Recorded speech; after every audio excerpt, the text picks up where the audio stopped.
We have 3 evenings here at this really beautiful hall, wonderful setting, and I trust all of you have come with much earnestness to dwell on these spiritual teachings. Without much formalities, let's plunge into our main work.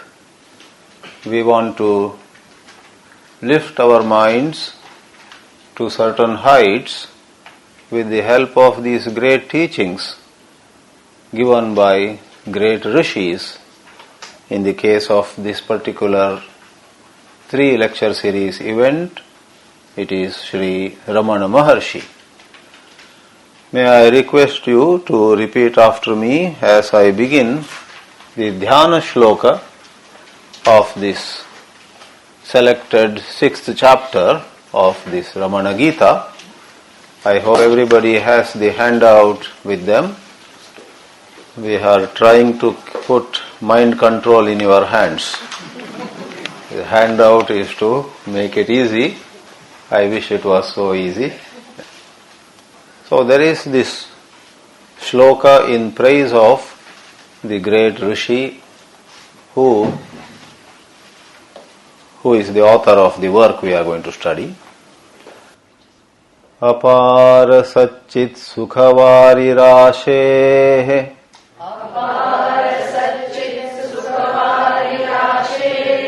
Yasyor mimatram bhuvanam samastam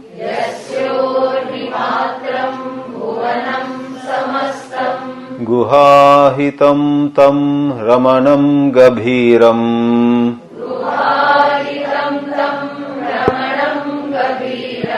Chinta vihinam hradi chintayami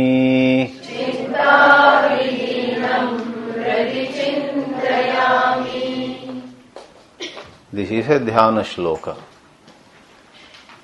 Briefly, the shloka means I meaning every one of us, I meditate, I think of the great seer Maharshi Ramana in my heart. Though it is in praise of apparently a person, the meaning of this shloka takes us beyond any person or personality. Not only Maharshi Ramana is not a person, he is beyond any person or personality.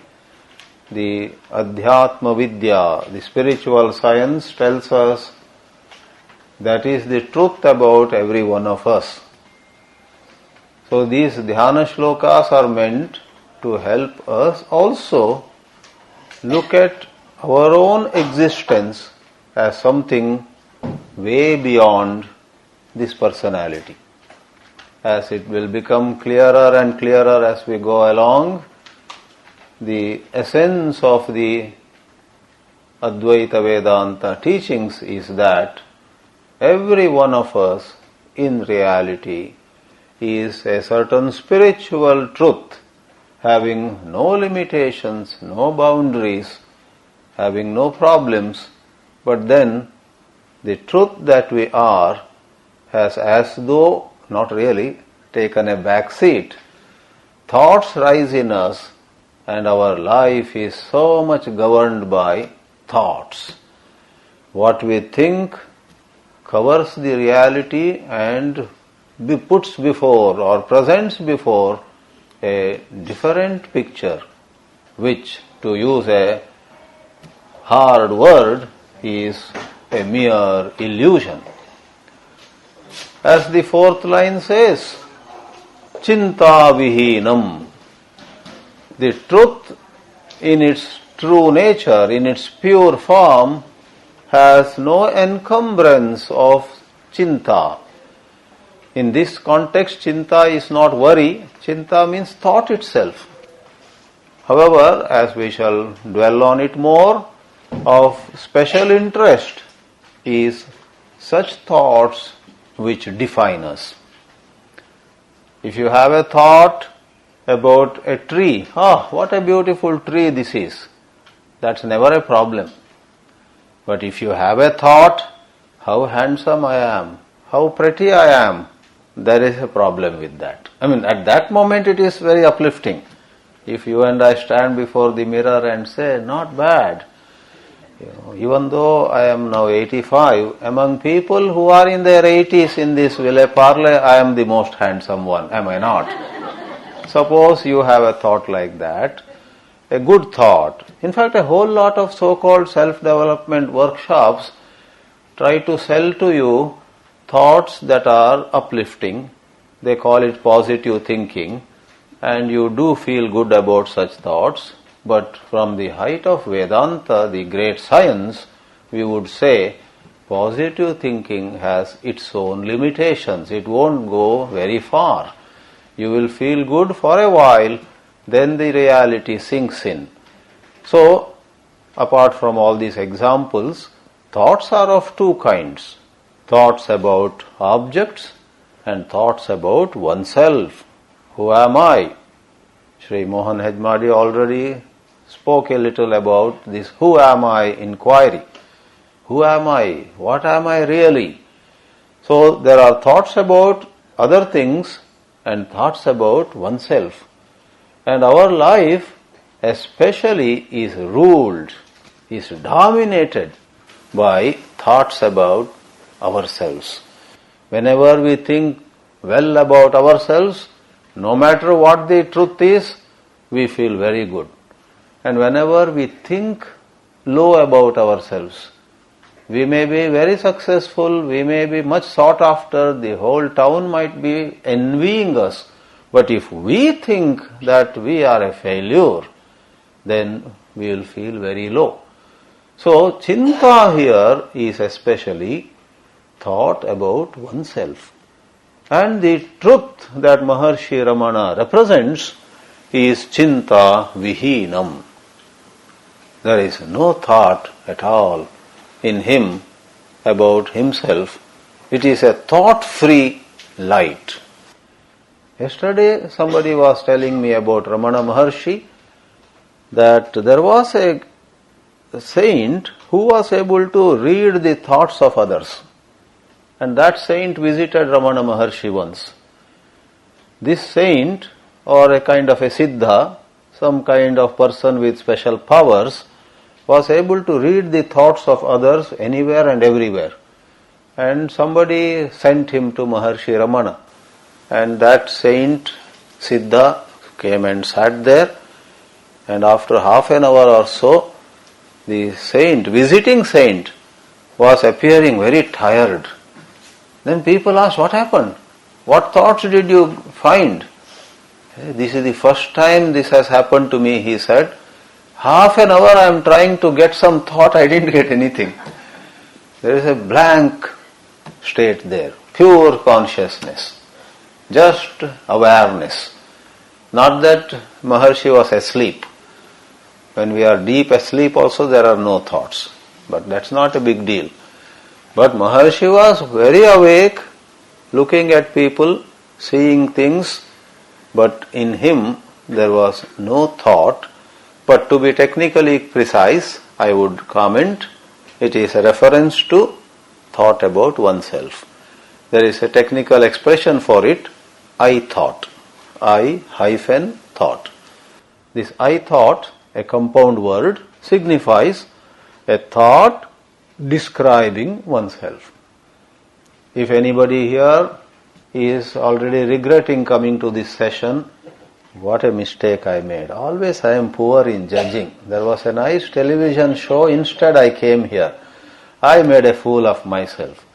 More than the television show or this program, whether they are good or bad, worthy or unworthy, you are pulled down by a thought, what a mistake I made. I have been a fool.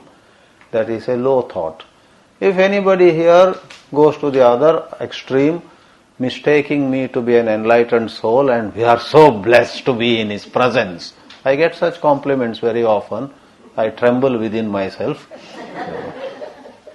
your thoughts make somebody look enlightened, and your thoughts make something so hopeless. So, now the focus again in the second example I created offhand is not about me. If one of you has that Shraddha or that feeling, here is Swami Chidananda, extraordinary, and so on, while the truth may be I am an extra among the ordinary. As one Swami Chinmayananda joked, somebody wrote to him, Swami, I am so blessed to meet you, you are extraordinary. Those days, good old days, Swami Chinmayananda wrote a postcard reply to that young lady in Bangalore. You called me extraordinary. Oh, thank you, but I am only an extra among the ordinary, he wrote. He has that wit and humor, as you know. So, my point is, if you have a thought, how blessed I am, and you are very happy. Sometimes I get people in the audience who look at me, or it could be any other speaker, and they are so happy, tears of joy are rolling down their cheeks, and I am sure they are not listening to the talk at all. Transported in joy. But to complete this example, which I should not stretch too much, that idea, I am blessed, I am fortunate, is a thought about yourself. So either an idea, I am so fortunate, or an idea, I am such a fool, or chinta. Whereas that visiting accomplished some kind of man with powers, I believe saw, Maharshi had no thoughts. He surely knew who came, who went, or how many were in front of him, or what was going on. Maybe a squirrel came and sat on his body, as we have pictures of such things. Whatever. He was aware of, this is a squirrel. That is not a problem-creating thought, but a thought of self-judgment. That is chinta. Chinta vihinam hradi chintayami.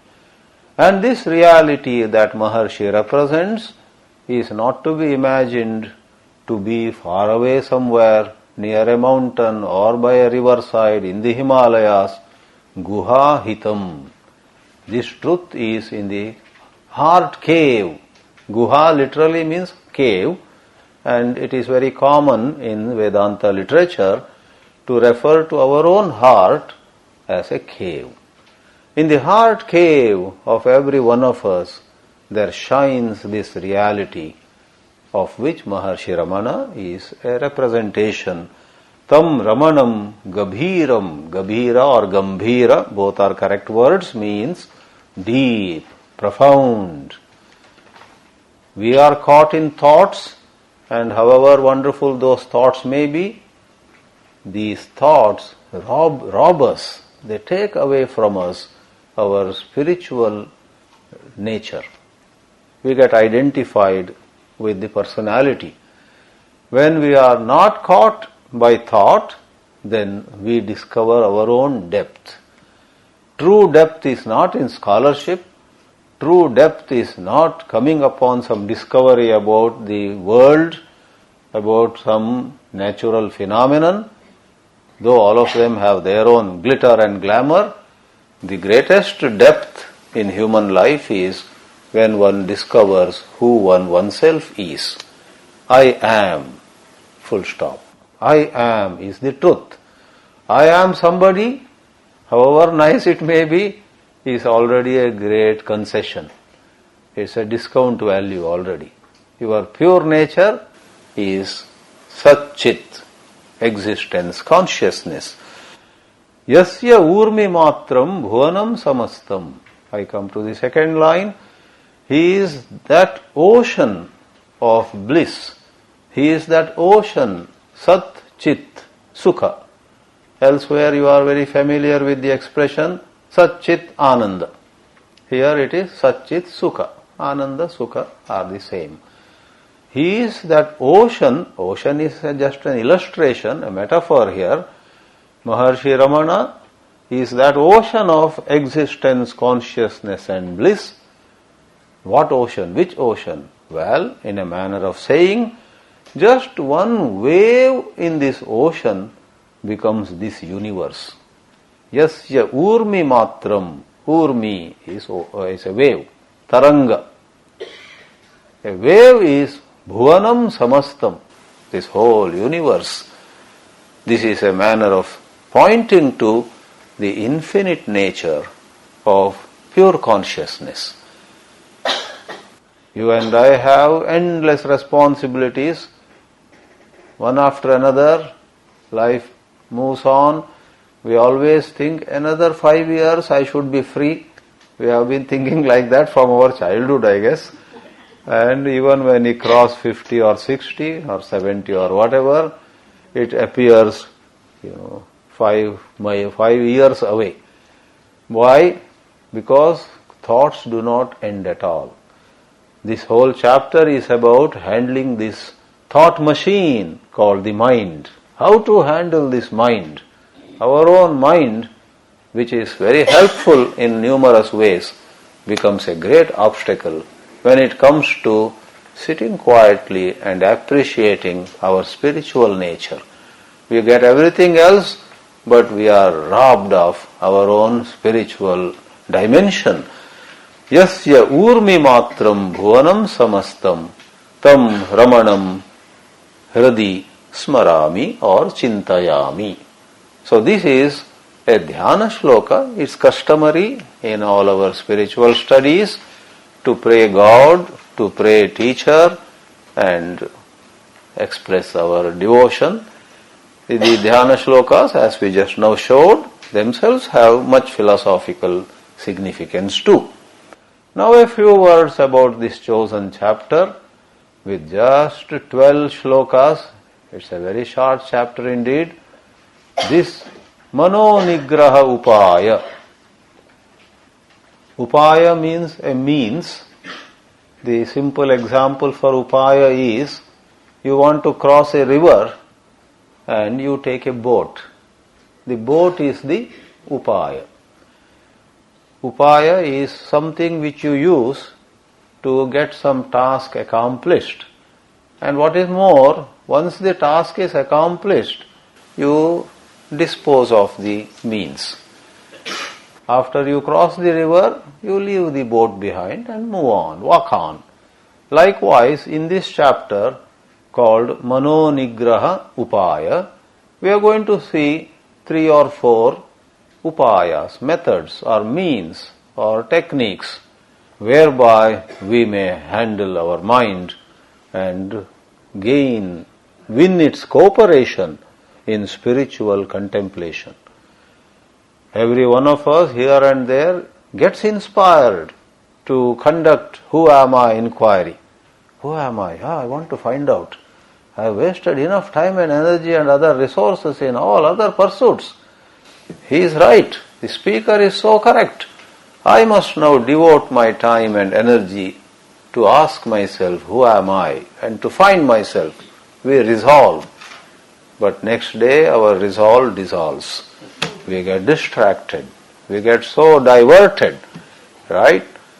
So, how do we prevent this? First we have to bring our mind to a degree of control. Control not in the sense of suppression, where after a while it may burst.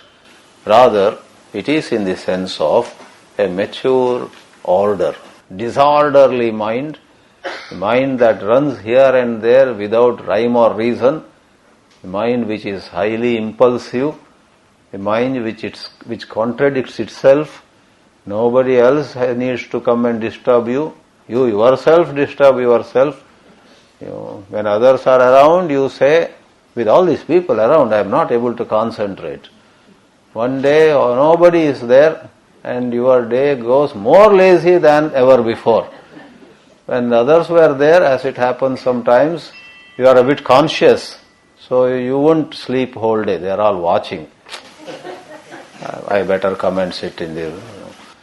When nobody is there, you imagine that if nobody were to be at home or wherever, you know how much I would meditate, how much exercise I would do, and I would take an Upanishad, nothing below than that. And I would go to heights of bliss, and you imagined. But that day came when everybody for some reason went away. and you slept and slept, and when you got up, the only thing you did was to go to the kitchen, open the fridge and see what is available and mess up the day worse than ever before. Then you realize that other people who do disturb a little, no doubt, but they are only one side of the story. The main culprit is your own mind.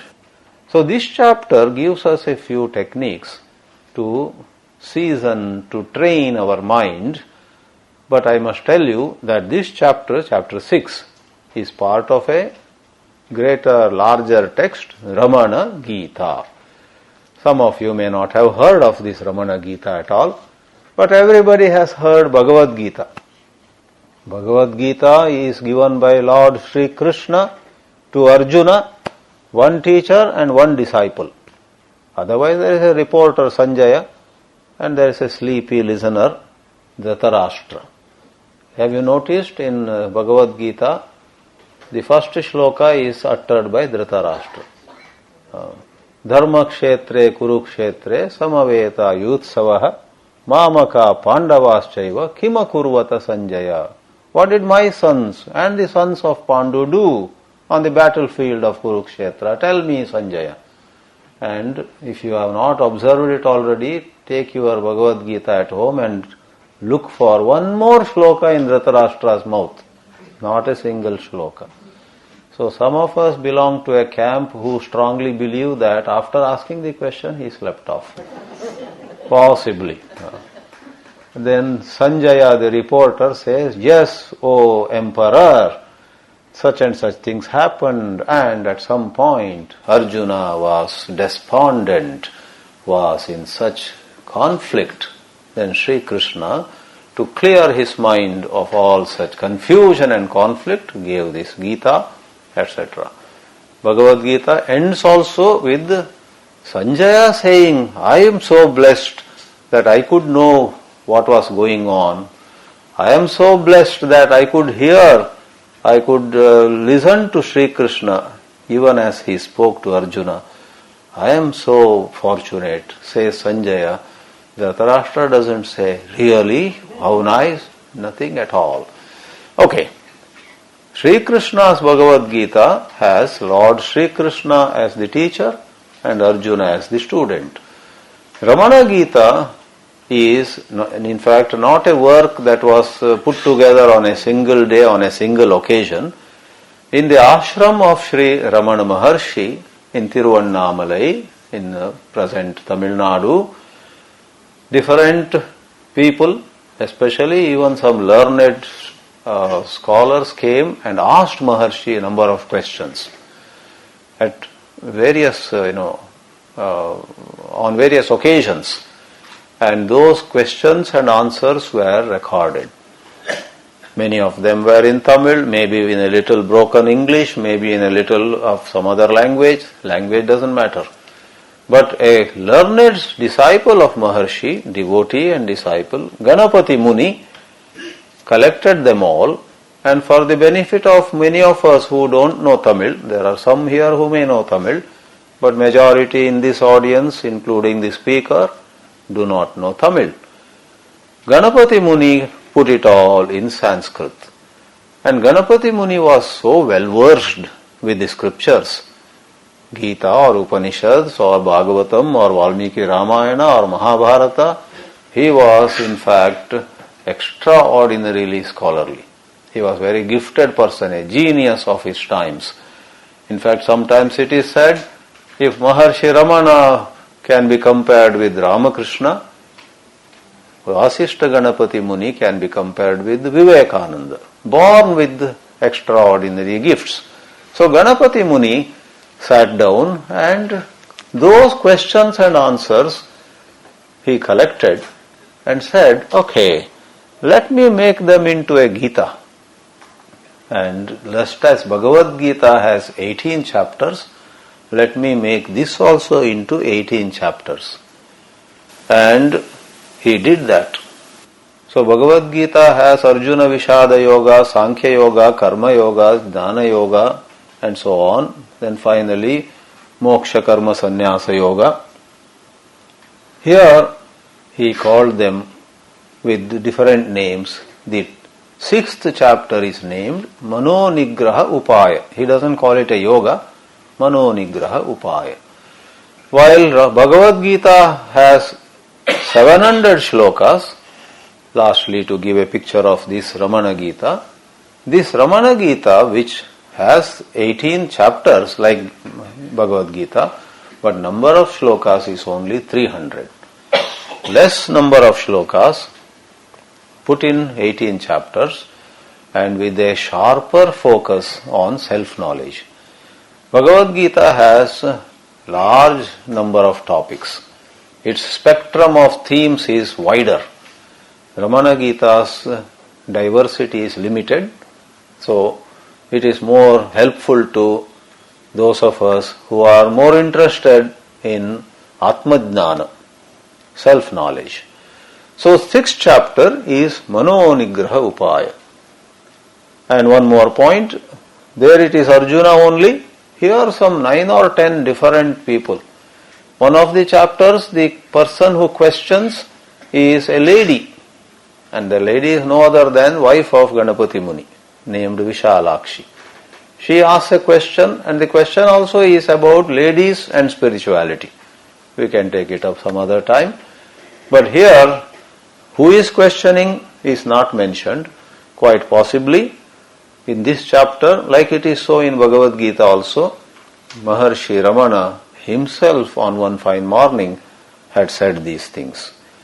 Of course, people were asking him, how do we handle this mind? We have best of intentions, but our mind cheats us, deceives us. Our own mind lets us down so badly. And Maharshi must have answered probably on several occasions, you could do this. This could be another way to tackle your mind and so on. So here we have 6th chapter, 12 verses. And the chapter itself introduces the theme, connecting the immediate previous chapter, namely chapter 5, to the present one. The shloka 1 says, let's see what it tells us. First verse, Nirupya hridayasyavam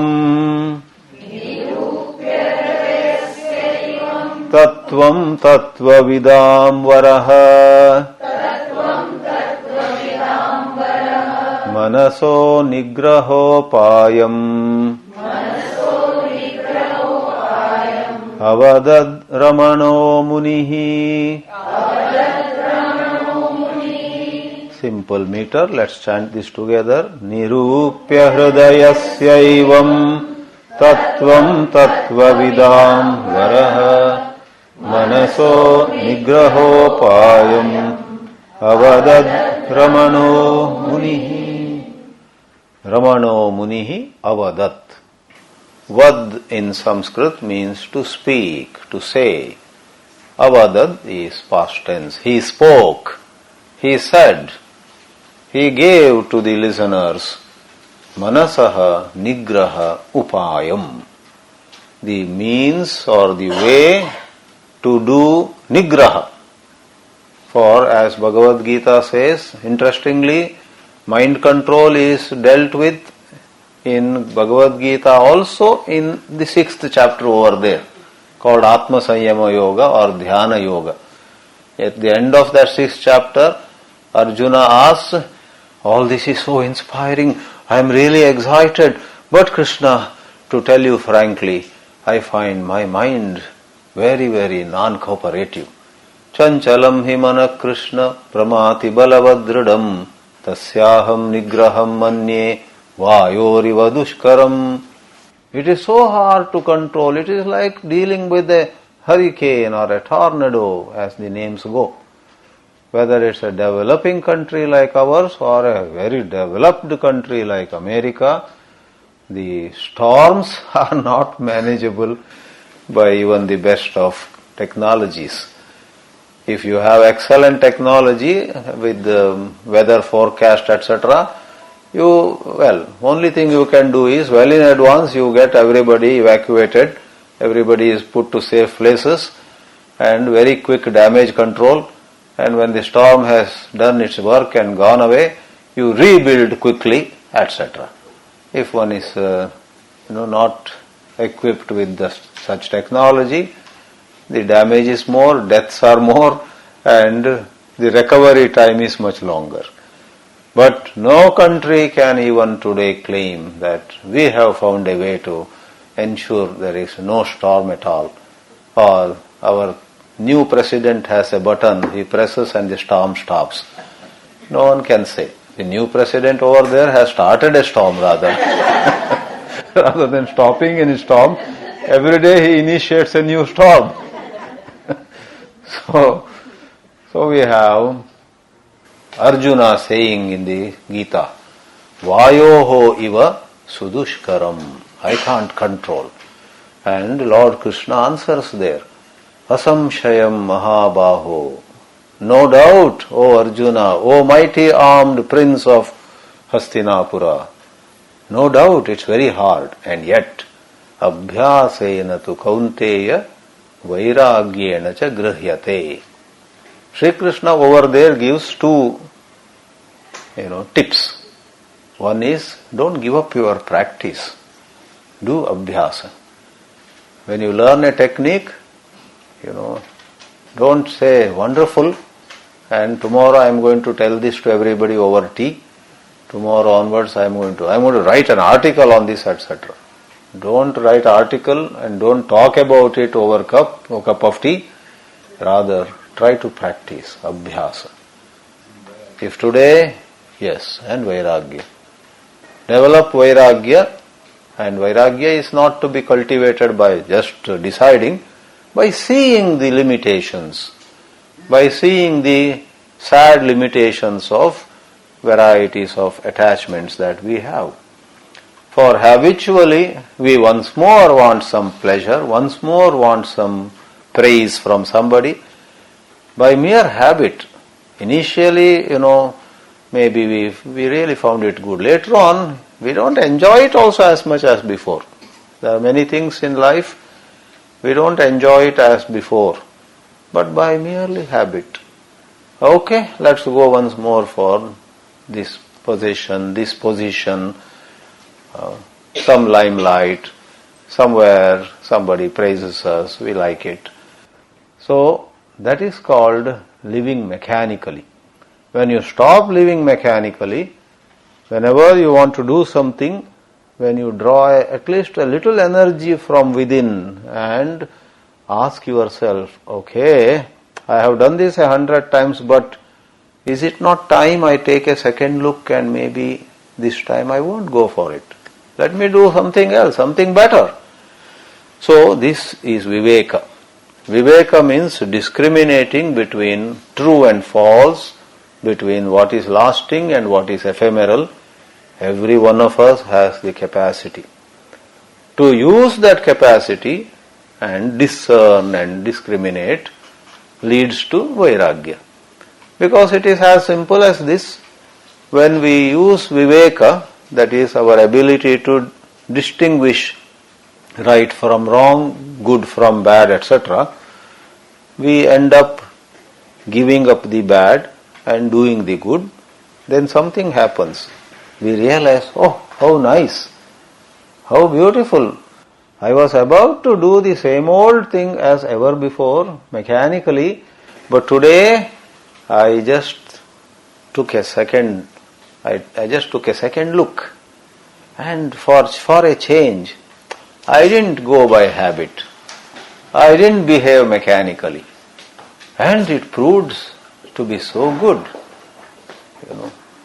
Even if somebody is taking 5 cups of tea or coffee, let us say, decides, and once a day, instead of tea, one takes green tea, or just warm water, or some lime juice, No doubt it's a bit unpleasant in the beginning, but very soon you say, this is good.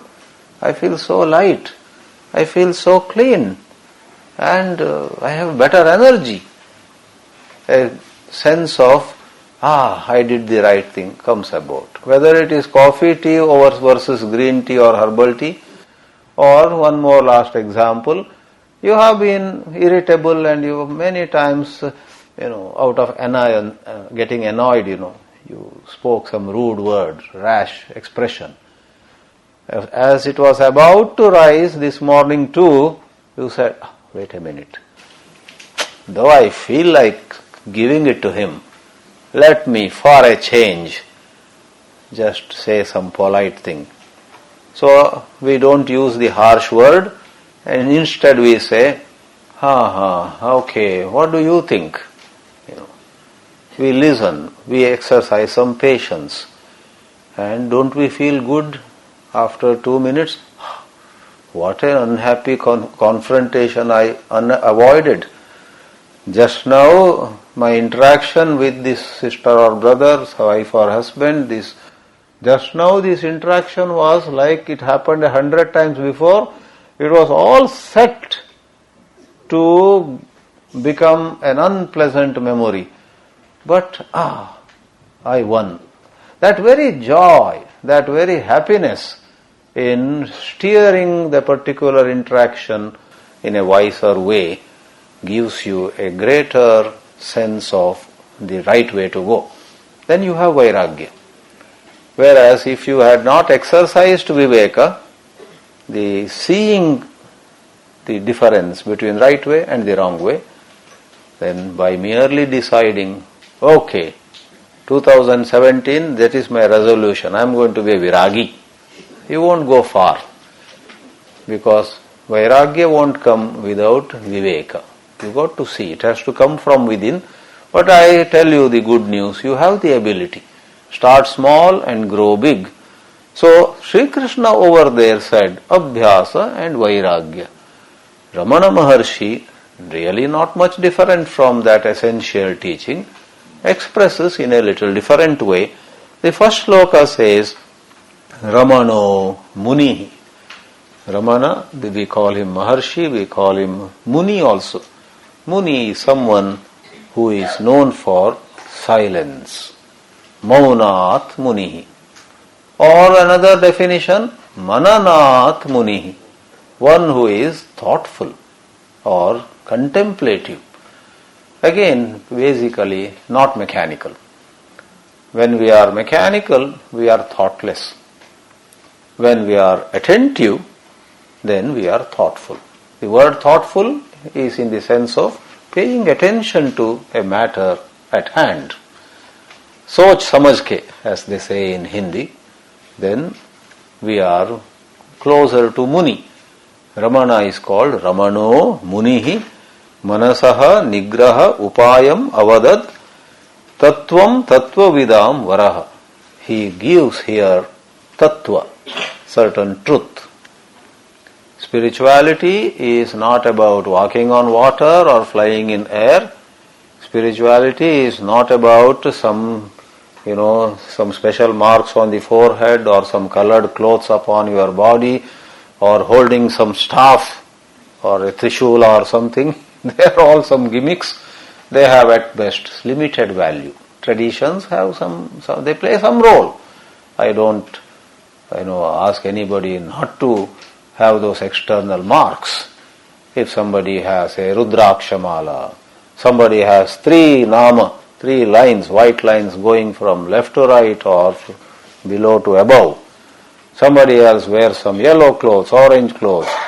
I too wore orange clothes for 13 years. Yesterday in Bangalore I met a lady whom I knew 20 years ago. We had not met at all. Suddenly by chance I met her. I had gone to a temple there to meet somebody. But this lady came. I took 1 minute to recognize her. 20 years, She also was looking at me. She was also, I could understand, trying to figure out, who is this? Because 20 years ago, she was a sprightly young woman with black hair and everything. I too, you may not believe, I too was young at one time. With black beard and whatnot. Now she too has white hair and I have white beard. So 1 minute we took. I was getting down from the car, she was leaving the temple. Oh, Hari Om! And she said, Hari Om! 1 minute only we met, because I was in a rush, she was also in a rush. But she said to me, Swami Ji, I am sad you left the orange clothes which Swami Ji had given you. I said, yes, I am also sad about that. But life has its own movement.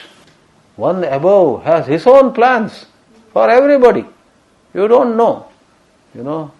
Everybody goes by finally what Uparwala decides. And then she said namaste and went away. Namaste. So, I do respect all these externalities. They have a place. But that is not primary. My whole point is, the particular robes that you wear or a japamala that you may wear, right? They are not primary. Then what is primary? The primary matter is not to be mechanical. Primary matter, tattva. I was reflecting on tattvam. Tattvam avadat. This tattvam goes with the word avadat. Maharshi Ramana spoke one fine morning a certain truth. And I said, spirituality is about discovering truths. There was this great lady, Vimala Thakur. At a certain place she said, spirituality finally is about everyone discovering personally. It's a personal discovery of truths of life. No amount of just listening to lectures, or about people like me, no amount of giving lectures. I may give lots of lectures to lots of people. But if I don't discover the spiritual truths personally, because to give lectures or to listen lectures is a different matter. Books give you ideas. If you read a number of books, whether you want or not, lectures will come out of your mouth. What goes in has to come out. So, to stock on big things in a big way, if you have some gift of gab, as they call it, if you have some communication skills, if you have a fund of stories and jokes and illustrations and metaphors, if God has given a good, decent voice, then you will be a good speaker. But to discover the truth that endless pursuit of pleasure is not going to make me happy, or valuing name and fame beyond a certain point is rather dangerous. Seeking popularity is foolish. To say it is very easy. I can read in a book, I can even connect it with some story, how somebody went after popularity and then finally ended up in sorrow. I can narrate it probably in such an effective way, everybody is so touched. Audience may even have tears in their eyes. All that is possible. The Bollywood actors also all the time are doing it. They bring tears in the eyes of the audience. But in their personal life, do they live by what they are showing? Somebody plays the role of Shankara or Buddha in a movie, let us say. And the audience, the spectators of that movie could be very touched. They might go home after watching that movie from the theater, they could go home with a heavy heart. Oh my, the way such and such actor played the role of Prince Siddhartha, giving up the whole kingdom, becoming Buddha. So you then admire that actor also. The actor in his personal life may not have any vairagya, may not. But he is gifted. So what Vimala Thakur, Vimala Ji said is, can one personally discover the value of viveka, vairagya and so on. So tattva. So our spirituality should not be just superficial. We must strive to discover tattva. And Maharshi Ramana that fine morning spoke certain truths. Tattvam avadat, and he was indeed the best among knowers of truth. Tattva vidam varaha. And a passing reference to the earlier chapter. Earlier chapter is called Hridaya Vidya. the science of the pure heart, not the blood pumping organ. In Maharshi Ramana's dispensation, he talks of the heart representing your own spiritual essence, which is otherwise called the self, the pure self, Atma Tattva. Who am I? The answer to who am I is also referred to as heart. So that is Hridaya. Hridaya Vidya was the earlier chapter. Nirupya, having given an outline of the science of that spiritual heart, Nirupya Hridayasya Evam, where did he describe? In the previous chapter. Purvasmin Adhyaye. Panchame Adhyaye Hridaya Vidyam Nirupya Aduna now Shashte Adhyaye Samaharshihi Mano Nigraha Upayam Vadati. That is the introduction. Now let us see how Maharshi, that occasion, presented or introduced this topic. Maharshi also did not throw the techniques straight away at the audience, whoever had asked him the question that day. He first said, look, just as Sri Krishna, in Bhagavad Gita, first acknowledged, Asamshayam Mahabaho Mano Durnigraham Chalam. It is indeed hard to control. Arjuna, I cannot differ with you. It is indeed extremely difficult. Then he says what to do. Abhyasena tu kaunteya vairagyena cha grihyate. Here too, in the second shloka of the chapter proper, let's read. Nitya vritti matam nrunam Vishaya sakta chetasam Vasananam baliyastvat Mano durnigraham bhavet Nitya vritti matam nrunam Asakta chetasam Vasananam baliyastvat Mano durnigraham bhavet. This is an acknowledgement. The master acknowledges the difficulty that the disciple or disciples have. Mano durnigraham bhavet. No wonder mind is a great challenge for every one of us. We plan, but we are not able to go by the plan. We advise everybody, but we ourselves fail in what we advise the whole town to do. Then we feel ashamed or guilty. Does shame help? Does guilt help? It messes up further. I think Osho, Rajneesh used to say, a man makes a mistake, then the pendulum goes to one extreme. Then he feels very ashamed. Then that represents the pendulum going to the other extreme. And in physics, as the pendulum goes to the other extreme, it gathers enough potential energy to swing again to this extreme.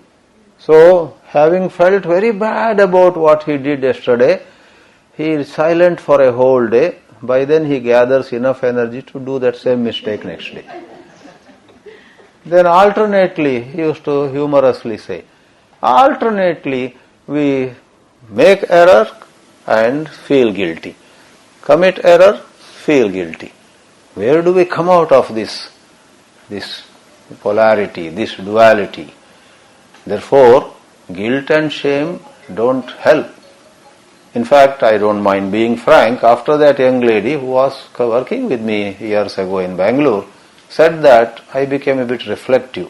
Because what she said, Swami Ji gave you orange ropes and you gave up. Okay, she didn't raise a finger, this is my drama here. She said very lovingly and politely, but she said, I am sad you gave up orange clothes. I became reflective, because after all of us have emotions, And a nice insight came in my mind. Let me share it with you. This morning, I said, am I sad about that? And my conscience said, yeah, in a way I am also sad. Because in life we plan a certain journey. And when the life takes a different direction, nobody just changes direction with a song in his mouth. One is, what happened? I wanted to go this way, but how come I went this way? But the insight comes now. I reflected again. Because wherever I went, I have been a student. I studied Ramana in great depth. I studied Krishnamurti, who is considered, very, very unconventional. I was and I am into him even now. I asked myself, so where do I stand? And a thought came to me. I am sad, yes, like her, but difference is I don't feel guilt. Now I ask you, the audience, about whatever happened in your life, where you feel a little sad, ask yourself, I am sad, but am I guilty? Sadness is human, but guilt is, if you think deeply, guilt is because you are stuck with a narrow angle of view. If you can see the matter, whichever matter, from a broader angle of view, the sadness remains in a way, but guilt will disappear. Guilt, if you examine, think about it, guilt is actually an expression of ego in a subtler sense. When one is caught in egoism, then one feels proud about the so-called good things in life and one feels guilty about the so-called bad things in life. When one is not egoistic, when one is very broad-minded about some failure, somebody wanted to become an IAS officer, it was her dream, but 3 attempts she could not make it. So when she looks back, she has sadness. But then in life she achieved many other things. She is happy about it.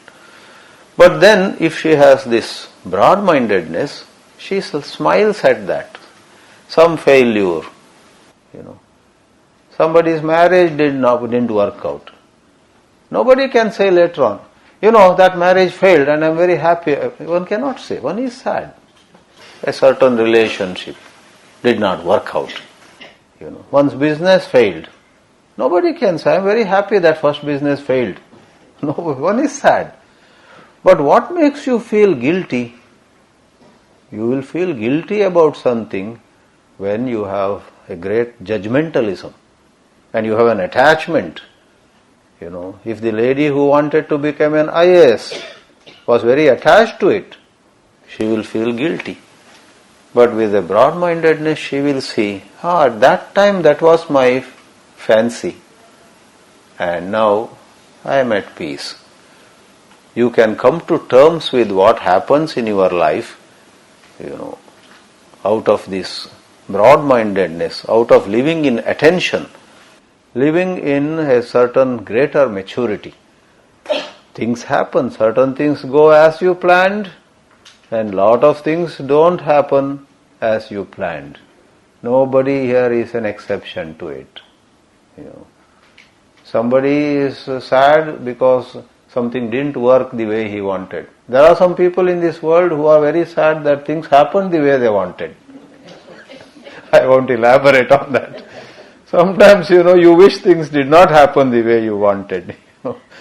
Headlong you went in and things happened, and then you say, I wish somebody had pushed me away from this. Now I ran into this janjat, You never know what is good, what is bad. Yeah. Therefore, have a certain vishala drishti, as you call it, and believe in him, and he has a different plan. A loss here is a gain there. A change necessarily leads to some good thing too. So coming back, the second shloka throws some light on how our mind operates. Mano durnigraham. Our mind is so hard to, have a handle upon it. We find it hard. And Maharshi throws light on it in this way. Number 1, Nitya Vritti Matham. Vritti is a Sanskrit word for thought. Nitya vritti, day and night. Nitya means constantly, all the time.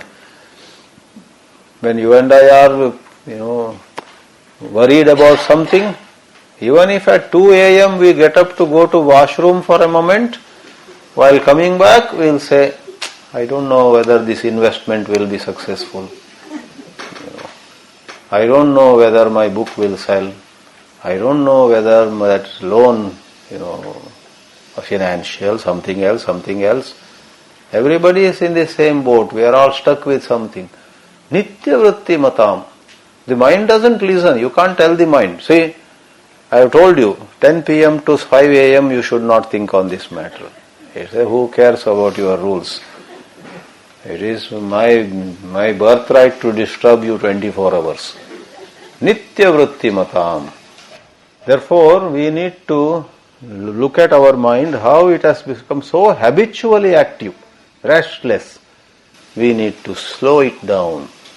We need to achieve a certain economy of thought.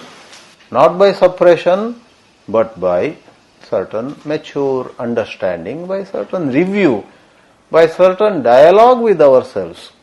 Let us ask ourselves, is it what I want? Is it what I have been seeking? Do I want whatever I suffered to continue? As the saying goes, right? If you keep doing what you have been doing, you will keep getting what you have been getting. So we must need to ask ourselves, Nitya vritti matam. Human beings are caught in this thought machine, like a machine. Thought continuously operates. And another light on it is Vishaya asakta chetasam. We have tremendous attachment to Vishaya. Vishaya means sense objects. On a gross level, khao, pivo, mauj udao. Eat, drink, make merry. On a subtler level, not sense objects as such, but an attachment to being praised, being, in limelight. On a subtler level, we want somebody to appreciate the clothes we are wearing, somebody to appreciate. Every day we want some appreciation. Oh, is this your new car? Wow, this is such a good car. Oh, is this the new wristwatch you are wearing? Oh, or some new phone. Hey, when did you buy this? If somebody asks you with some eyebrows going up, you made my day. I'll get you one also. You feel so happy. So that is Vishaya asakti. We get attached to, asakti is attachment. To have a good car, to have a new nice wristwatch, to have a very good smartphone, is all good. There's nothing wrong with the objects. But psychologically, if we depend upon either the object itself or some praise or appreciation that somebody offers to us, if we depend on it, someday nobody praises us. We feel so dull. Sometimes, as I may elaborate a little more, sometimes somebody comes continuously praises our son before us. Your son, you. First we enjoy, later on, nothing for me today. Then the person, I thought praising your son is like praising you only. Not really. Praise me also, no? Because there is that attachment to me finally. Who is spared from it? That is Vishayasakti.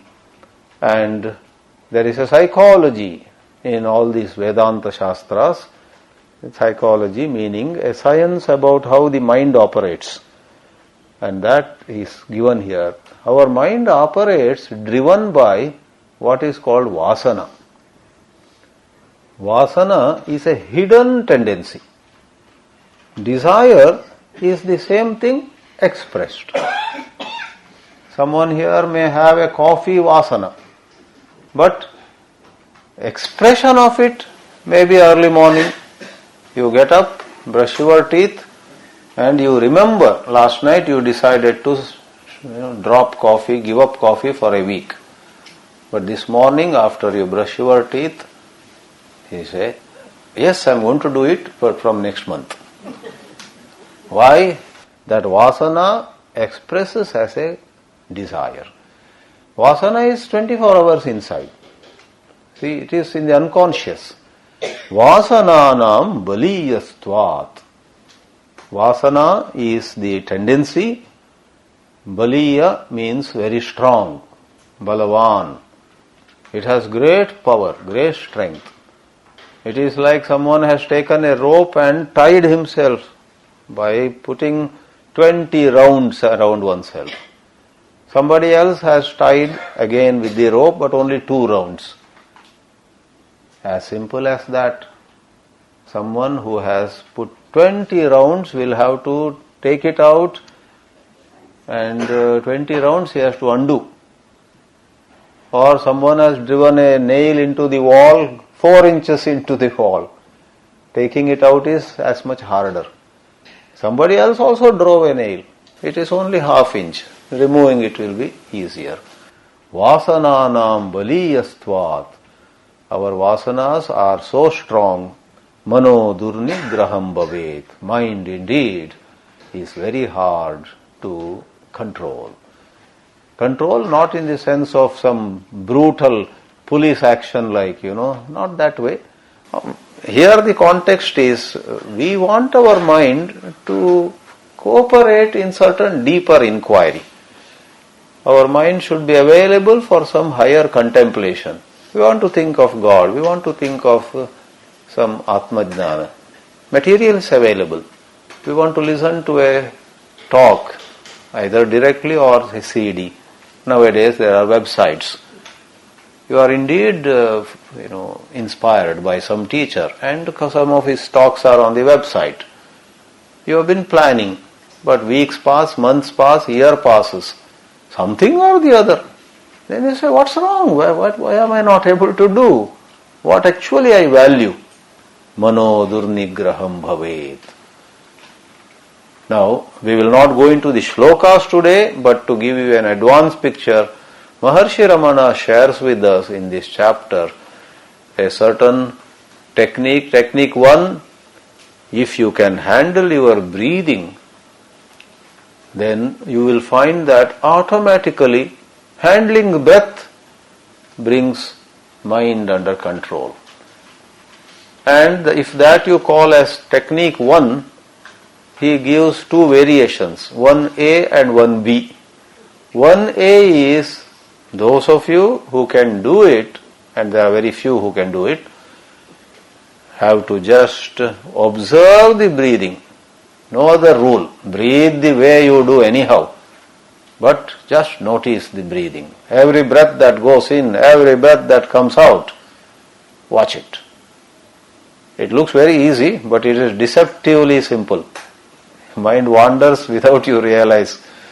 Watching the breath while breathing normally appears very simple. Oh really? I don't have to learn any special pranayama? How many units of time to breathe in, how many units of time to breathe out, and holding, maybe closing the left side and breathing out from right side and then closing the right side. None of that is necessary. You mean breathe normally as you do always. Sit sit on a chair, sit on a bench, sit on a sofa. You can do, that's what it means. 1A is deceptively simple, with no other rule. Sit the way you like, sit wherever you like, and breathe like you normally breathe. Anyhow you breathe, it's not even an exercise special. Anyhow you are breathing, breathe. But observe. Keep an eye on every uchvasa and nishvasa. Breathe in and breathe out. He says, if you do that for a few minutes, you will find the mind becomes calm. All of us can try, it is true, but we can't do it for long. Either we get bored or our mind goes berserk. Then he gives 1B. Since majority cannot observe breathing, to observe requires a certain maturity, certain paripakvata, certain ripening in oneself already through practice and whatnot. Second is, go for a certain rules. breathe in, taking, let us say, a certain number of counts. He himself gives a ratio later, I'll go into it later, but for this evening, somebody breathes in counting 1, 2, 3, 4, 5, 6. As I once learnt a technique in the so-called Jindal Hospital in Bangalore. It's officially called INYS, Institute of Naturopathy and Yogic Sciences. I spent 10 days there long ago. So there was a simple method given to us.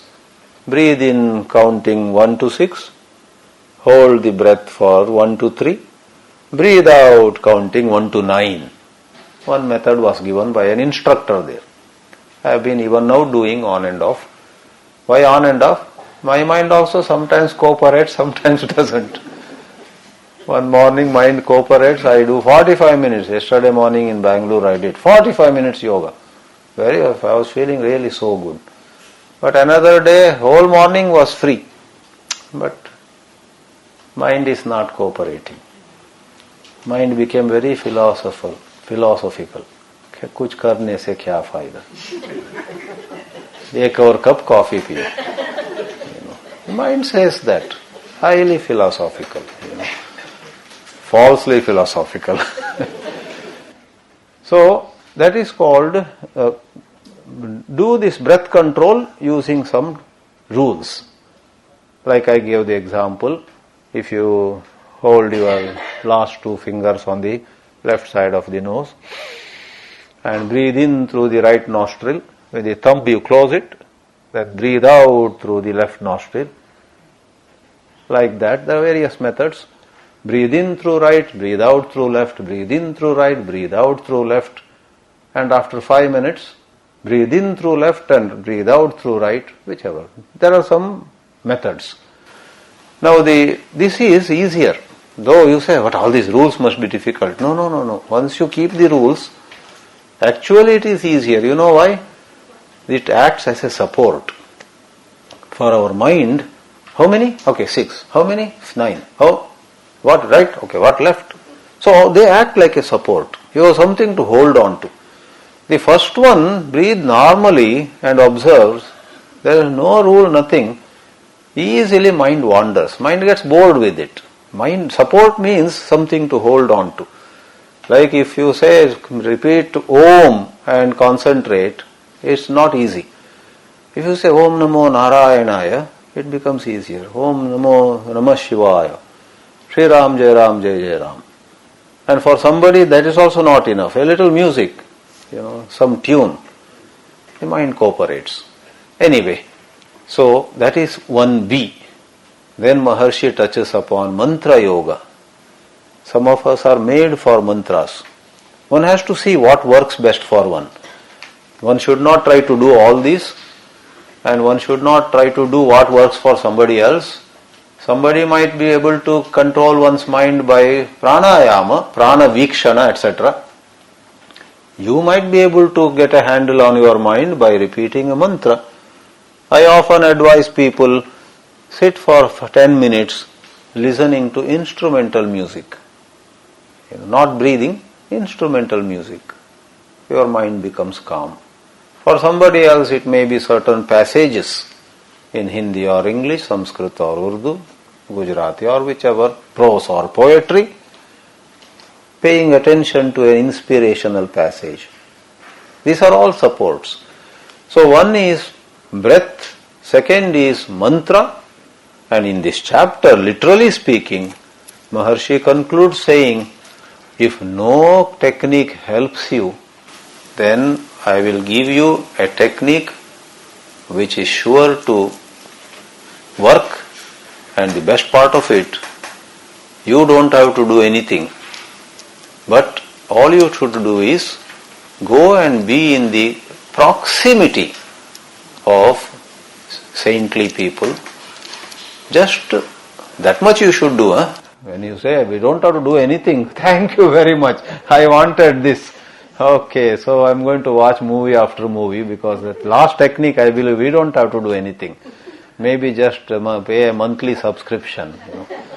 Maybe what Swami Ji said at the end of the class today is, we don't have to do anything, we send some amount every month and he will do for us, He will sit and repeat some mantra, and suddenly one fine morning we find our mind is calm. Because he did japa. Sorry, that has not come yet. That much advancement has not happened. But when we say you don't have to do anything, what is meant is, you go and stay in the presence of certain truly evolved, highly illumined people. There is a very poetic and beautiful expression Maharshi uses, Satam Aruda Chetasam, in the last shloka, and in their presence, things will happen. You hang tight in their presence, things will happen. Without your planning, you will cry at times. Without your planning, you will laugh at times. Without your planning, without your asking any question to her or him, that saint, without your, laboring with some philosophical discussion, you are just around there. Somebody came and asked some question, and you first wondered, kaun hai? This seems to be from Kolkata, Bengali, accent is Bengali. Your mind went in trying to understand who it is, But doesn't matter. Just sit there. After a while, your curiosity about whether the visitor is Bengali or Punjabi, etc. goes away. The master, lady or man once more, these things have nothing to do with gender. The master handles that visitor in some unexpected way, and something goes in. My mind was busy trying to figure out whether this visitor is Bengali or Gujarati. I was trying to guess the net worth of the visitor, but then it took a different turn when the master did this suddenly, So that is the meaning. So this chapter, friends, has just 3 techniques. Prana Vikshanam 1A, Prana Rodha or Pranayama 1B. Mantra is 2, and company of truly evolved people is 3. He gives these 3 and the chapter concludes. But we will throw a few comments and we will throw some light on self-knowledge for which all this mind control is meant. We have made a beginning and we continue tomorrow again at 6:30. Salutations to all of you. Namo Namaha. Harihi Om. Om Shanti Shanti Shanti. Harihi Om. Shri Gurubhyo Namaha. Harihi Om.